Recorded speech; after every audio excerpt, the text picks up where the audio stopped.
সালের 2 ডিসেম্বর আমার বাবাকে শাহবাগ থেকে গুম করা হয়। আমার বাবাকে যখন গুম করা হয় তখন আমার বয়স ছিল 2 মাস, এখন আমার বয়স 13 বছর। এক যুগের অধিক সময় ধরে বাবার অপেক্ষায় বসে আছি, কিন্তু বাবার মুখটা দেখতে পারিনি এখন পর্যন্ত।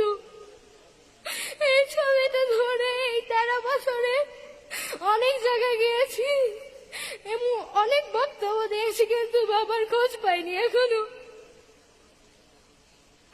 বাবার সাথে আমার কোনো স্মৃতি নেই। বাবাকে ছাড়া জীবনটা অসম্পূর্ণ মনে হয়। আমরা আমাদের বাবাকে ফেরত চাই, এই কথাটা অনেকবার বলেছি, কিন্তু আমরা আমাদের বাবাদের ফেরত পাইনি।